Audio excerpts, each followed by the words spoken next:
Halo guys, welcome back to my YouTube channel. So di video kali ini aku bakal jawabin pertanyaan-pertanyaan yang masuk ke Instagram aku. Jadi kalian boleh follow di Instagram aku. Kalau kalian ada pertanyaan lagi, boleh langsung komen aja di kolom komentar di bawah. Karena kalau di Instagram aku jarang balesin. Kalau di komen pasti aku balesin. Dan kenapa? Soalnya kalau di komen di YouTube itu kan bisa dilihat banyak orang, bisa dilihat semua orang gitu. Jadi bisa lebih sharing-sharingnya lebih luas. Kalau DM Instagram kan personal dan kadang pertanyaan yang masuk tuh kurang lebih sama. Jadi kalau kalian ada yang taruh pertanyaan di Instagram, coba tonton, siapa tahu pertanyaan kalian terjawab kali ini. So langsung aja yuk kita bahas.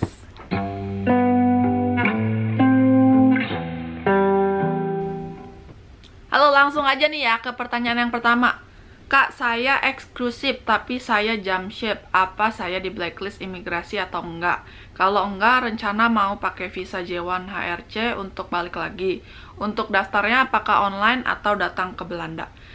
Nah, ini jadi dia dulunya eksklusif. Jadi eksklusif itu mantan orang yang kerja di kapal pesiar.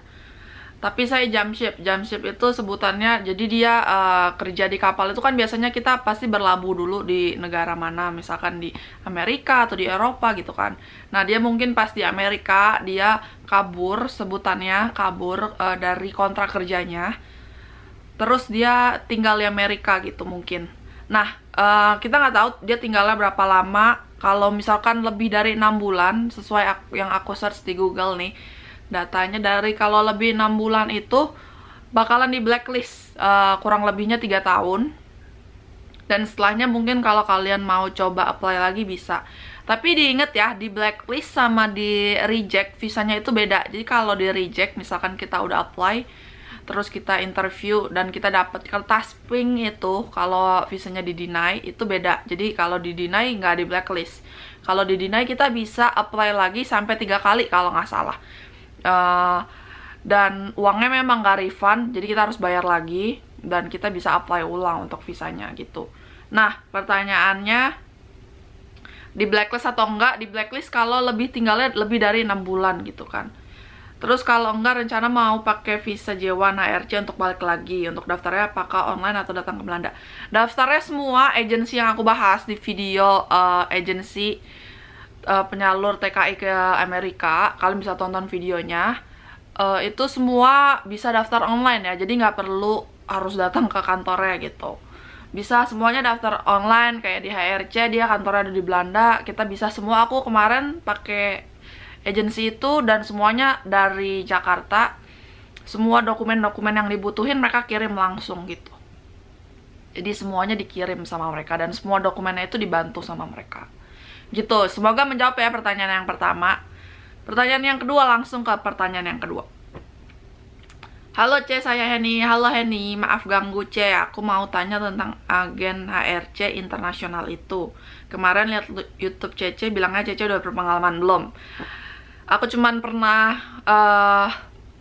melakukannya itu sendiri, bukan berarti berpengalaman. Cuman memang ada pengalaman aku sendiri gitu. Aku mau tanya, kalau misalnya jurusan kuliah kita bukan hospitality, tapi pengen daftar lewat HRC internasional untuk kerja di bagian hospitality, bisa nggak? Sorry ganggu cek. Jadi kalau untuk HRC sendiri ini, dia memang khusus buat hospitality. Tapi kalau buat kalian yang di bidang lain, itu kalian tonton dulu coba videonya sampai habis, yang bahas agensi penyalur TKI itu. Aku bahas beberapa agensi dan beberapa agensi ini beda-beda bidangnya. Ada yang untuk hospitality, bahkan ada yang untuk guru, ada yang untuk bidang ekonomi. Pokoknya macam-macam, kalian coba cek. Kalau memang minat, coba dicek dulu, ditonton videonya. Kalau masih ada pertanyaan lagi, boleh langsung komen aja di kolom komentar. Nah, jadi jawabannya itu ya, nggak bisa kalau nggak punya pengalaman di bidang hospitality gitu. Semoga menjawab, Henny. Kita langsung ke pertanyaan yang ketiga. Kamu mau tanya soal visa US, apakah dokumen seperti rekening koran dan surat sponsor itu ada dipakai, Kak? Ini juga udah aku bahas sebenarnya tentang bahas visa Amerika. Jadi visa US ini, dokumen utamanya tuh cuman foto sama paspor, sama formulir DS 160, sama bukti pembayaran kita. Itu sebenarnya dokumen utamanya. Nah, dokumen tambahannya itu ada banyak, bisa dari rekening koran, surat sponsor misalkan kita kerja, misalkan kita kerja terus ada meeting di Amerika gitu, atau misalkan ada saudara di Amerika terus mau sponsorin kita, terus surat tanah, bahkan surat tanah pun kayak surat tanah, terus kayak ada bisnis di sini, semua bukti bahwa kita ada terikat sama negara kita gitu di Indonesia, itu bisa dibawa gitu. Nah, tapi apakah diminta atau enggaknya itu tergantung sama officer yang nanti interview kita gitu. Jadi interviewnya itu nggak lama, nggak nyampe 5 menit, jadi belum tentu diminta. Tapi aku selalu selama 2 kali interview, aku selalu bawa dokumennya, tapi memang nggak pernah diminta sih akhirnya. Cuman lebih baik dibawa karena ini interviewnya kan cuma sekali. Abis itu kalau ditolak, kita harus daftar ulang, duitnya nggak refund, jadi harus bayar lagi. Jadi lebih baik kalau misalkan tiba-tiba dia minta, kita ada gitu, jadi bisa langsung selesai. Kadang karena kalau misalkan dokumen yang nggak lengkap, kita dapat kertas warna, jadi kalau diterima putih, ditolak merah. Kalau ada yang dokumen yang nggak lengkap tuh nanti akhirnya dia kasih kertas warna lain, itu aku lupa warnanya apa. Jadi kita harus datang lagi untuk ngelengkapin dokumennya gitu. Jadi lebih baik dipersiapin sih semuanya gitu. Semoga menjawab ya. Kita langsung ke pertanyaan selanjutnya nih. Halo Kak Catherine Halim, perkenalkan Kak, nama aku Devi. Halo Devi, aku subscriber Kakak di YouTube. Makasih Devi. Kak, aku mohon izin bertanya Kak, boleh? Setelah aku nonton video-video Kakak di YouTube, aku seperti dapat cahaya buat keluar dari kehidupan aku yang stuck banget saat ini Kak. Aku nanya kalau aku cuma lulusan SMK, apakah bisa daftar juga nggak Kak? Kalau ada waktu Kakak mohon dibalas ya Kak. Terima kasih banyak sebelumnya Kakak. Ini salah satu yang bikin aku seneng bikin YouTube itu, sharing-sharing di sini dan bisa berbagi pengalaman aku, berbagi informasi juga. Akhirnya maksudnya ada beberapa banyak orang komen-komen yang akhirnya berterima kasih karena akhirnya bisa dapat inspirasi, atau bahkan ada juga yang kemarin bisa langsung keterima visanya karena nonton video-video aku gitu kan. Itu yang bikin aku seneng banget. Pokoknya terima kasih juga kalian udah subscribe, udah nonton. Buat Devi, kalau pertanyaannya untuk yang SMK bisa daftar atau enggak, bisa. Jadi yang khusus misalkan HRC ya, jadi misalkan yang HRC itu agensinya, jadi kurang lebih pasti requirements-nya bakalan sama. Kalau yang HRC itu minimal dia minta ada pengalaman setidaknya 6 tahun dan lulusan minimal D3. Tapi kalau misalkan nggak D3, misalkan SMK gitu, bisa juga daftar tapi harus punya pengalaman 5 tahun. 5 tahun kerja di bidangnya gitu, sesuai bidangnya gitu Devi. Pokoknya kalau bisa, mau ada keinginan pasti ada jalan. Kamu coba aja cari pengalaman kerja di Indonesia. Di Indonesia juga lumayan loh gajinya, misalkan kayak di Jakarta, kerja di kota-kota besar, apalagi di bidang perhotelan juga. Kamu kerja di sini 5 tahun, kumpulin modal, terus bisa berangkat ke Amerika gitu kan. Terus yang agensi HRC ini juga dia bisa pakai sistem potong gaji gitu. Jadi kita cuma bayar sedikit di awal, mungkin bayar setengahnya, terus sisanya itu bakalan dipotong selama kita di sana setiap bulannya gitu, dipotong dari gaji. Gitu Devi, semoga membantu, pokoknya tetap semangat. Lanjut ke pertanyaan selanjutnya ya. Halo Ci Catherine, aku Jonathan. Halo Jonathan, salam kenal Ci, salam kenal juga. Kalau boleh tahu, waktu di board imigrasi Cici ditanyain banyak nggak? Terima kasih Ci, saya tunggu balasannya ya Ci, thank you. Oke, Jonathan, dijawab ya. Jadi sebenarnya pertanyaan kamu itu pernah aku bahas juga di video aku yang ditolak di imigrasi di Amerika. Kalau kalian tonton sampai habis pasti tahu ditanyain apa aja. Cuman aku bakal jawab ulang nih. Jadi ditanyanya juga nggak gitu banyak. Yang jelas biasanya selalu ditanya mau kemana, terus berapa lama, udah punya tiket pulang nggak, bawa duit berapa. Itu biasanya yang paling basic dan pasti ditanya gitu. Jadi kurang lebihnya itu, dan itu memang benar-benar harus hati-hati sih di imigrasi di Amerikanya, karena walaupun kita udah punya visa Amerika, belum tentu bisa masuk ke Amerikanya gitu, karena memang case ini jarang. Kasus untuk ditolak di border Amerika tuh jarang, cuman ada aja gitu. Jadi kemarin ini juga, bahkan kalau kalian tonton videonya aku juga bahas sebenarnya. Jadi ada yang chat aku, terus dia bilang kayak temennya tuh baru aja ditolak gitu segala macam, karena memang dia tujuannya tadinya mau kerja gitu. Jadi yang jelas jangan sampai terlalu mencurigakan, misalkan kayak mau kerja di Amerika terus tapi di kopernya bawa banyak CV gitu kan, padahal visanya visa turis gitu. Pokoknya harus hati-hati. Terus juga mereka bisa ngecek HP kita kalau mereka kira-kira mau ngecek gitu. Mereka punya wewenang itu. Jadi kalau bisa jangan sampai ada hal-hal yang terlalu sensitif untuk bisa ada alasan untuk kita ditolak gitu. Tapi kalau ditolak, ada lawyer atau agency juga yang bisa bantu buat aju banding biar kenapa ditolak gitu kan. Karena kita cuma pengen datang ke Amerika, kenapa ditolak, kita udah susah-susah jauh-jauh, udah ada visa juga, itu bisa diaju banding gitu. Nah, langsung aja, semoga menjawab ya Jonathan. Kita ke pertanyaan selanjutnya. Halo Kak, perkenalkan aku Devi, namanya sama nih. Aku mau tanya tentang visa turis Amerika. Kebetulan aku belum pernah traveling sebelumnya alias pasportnya masih kosong. Apakah ada kemungkinan ditolak untuk apply visanya Kak? Mungkin kemungkinan diterima ya, bukan kemungkinan ditolak. Kalau kemungkinan ditolak, semua kasus, semua cerita pasti ada kemungkinan ditolak. Itu mau siapapun, mau artis, mau apa, ada aja kemungkinan ditolaknya. Tujuan aku ke sana untuk mengunjungi teman, dan kebetulan teman aku ini yang jadi sponsor perjalanan ke sana. Kira-kira bagaimana ya Kak? Mohon informasinya Kak, terima kasih. Jadi kalau kemungkinan ditolak atau kemungkinan diterima pasti ada, kemungkinan semua pasti ada. Tapi untuk misalkan pasportnya kosong, kemungkinan diterima ada. Jadi banyak juga aku dengar cerita, bisa kok pasportnya kosong diterima, baru aja aku kemarin diterima gitu. Aku baca komen-komen di Facebook atau di mana gitu kan. Jadi kemungkinan diterima masih ada. Dan buat temennya yang sponsor juga bisa gitu kan. Jadi semua nanti bakalan ditanya, ada pertanyaannya di DS, di formulir DS 160. Kalau kalian mau cek juga, aku ada bahas formulirnya, cara isinya, segala macem, apa aja yang ditanya dan apa aja yang perlu diisi dan lain-lainnya. Kalian bisa cek juga videonya.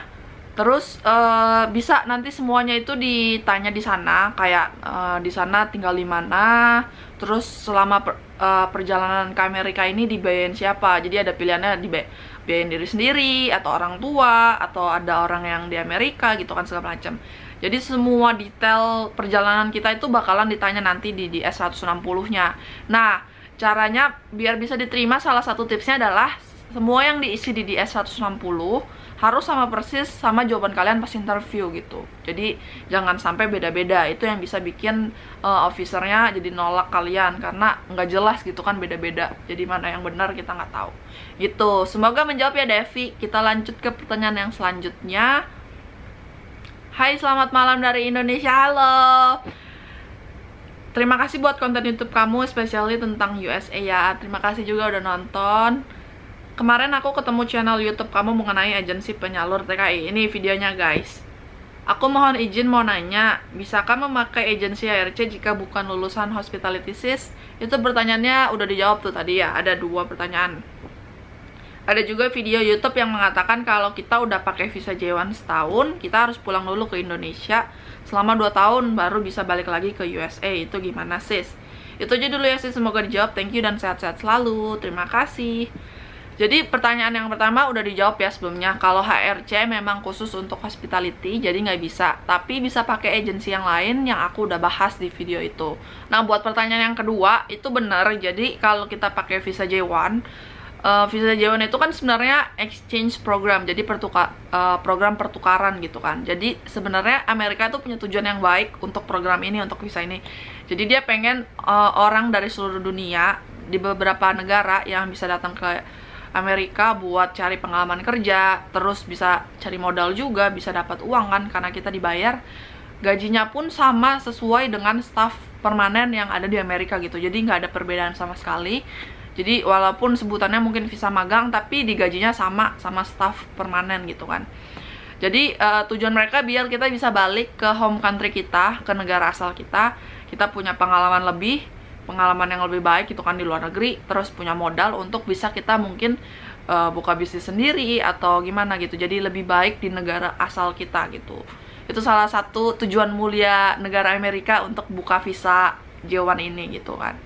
Nah, jadi makanya mereka bikin peraturan harus tinggal di negara asal kalian selama setidaknya 2 tahun gitu. Jadi karena tujuannya kan cuma untuk pertukaran gitu, biar kalian bisa dapat pengalaman. Nah, tapi bisa balik lagi setelah 2 tahun pakai visa yang sama, pakai J1, tapi ada peraturannya harus di posisi yang lebih tinggi dari sebelumnya sama atau di bidang yang beda gitu. Nah, tapi bukannya selama 2 tahun itu nggak bisa ke Amerika sama sekali gitu. Jadi bisa ke Amerika, kayak aku kan selesai kemarin tahun 2020, tapi sekarang aku ada di Amerika gitu kan, belum nyampe 2 tahun, tapi pakai visa yang beda gitu kan, jadi pakai visa turis itu.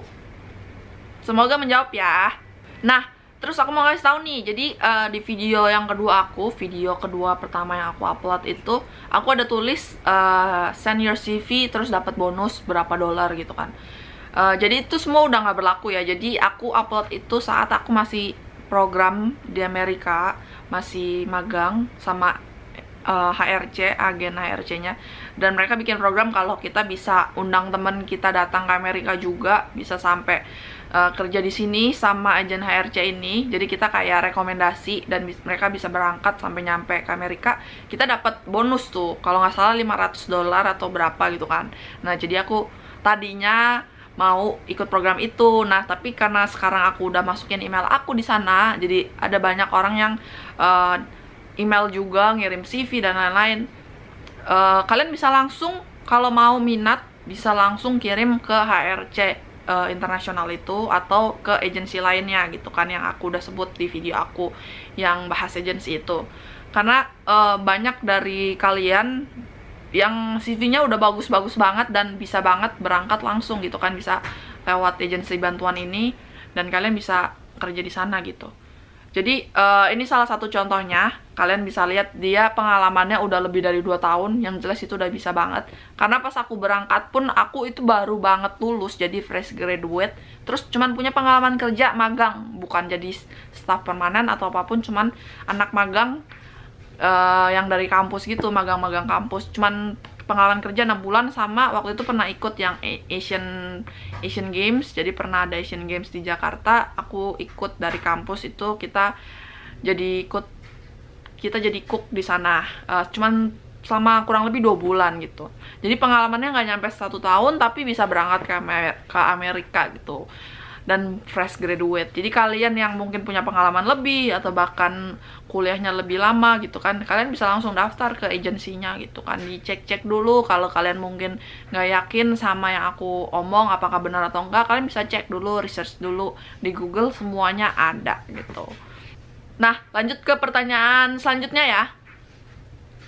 Hai Ci, permisi mau tanya, aku udah bayar biaya visanya di bank, lalu di appointment-nya minta diisi nomor pembayaran. Itu nomor pembayarannya dapat dari mana ya, Ci? Apakah nomor pembayaran itu sama dengan nomor virtual account yang dikasih? Mohon infonya, Ci. Terima kasih. Halo, jadi dijawab ya. Kalau ini dia prosesnya udah sampai bayar visanya, udah isi di S160-nya, terus udah dapat nomor virtual. Betul, jadi nomor virtual itu nomor yang bakal kamu pakai buat isi untuk bikin jadwal interviewnya di kedutaan Amerika. Jadi tunggu 1-3 hari kerja, 1-3 business days, baru nomornya bisa aktif dan bisa dipakai gitu. Semoga interviewnya lancar, pokoknya dapat visanya. Semangat! Nah, gitu aja guys, jadi pertanyaannya udah terjawab semua. Kalau kalian ada yang mau tanya-tanya lagi, langsung aja komen di kolom komentar gitu kan. Jadi karena pasti aku lebih jawab di YouTube. Kalau di Instagram kalian boleh follow aja, kita siapa tahu jadi teman sambil sharing-sharing juga. Tapi kalau untuk pertanyaan-pertanyaan aku lebih sering jawab di YouTube. Jadi gitu guys. Terima kasih juga buat kalian yang udah subscribe, udah nonton, udah like video ini, udah share-share juga ke teman-teman kalian yang mungkin mau berangkat ke Amerika atau mau pergi ke Amerika atau mau kerja ke Amerika. Gitu aja guys. Semoga membantu ya. Thank you for watching. Bye-bye.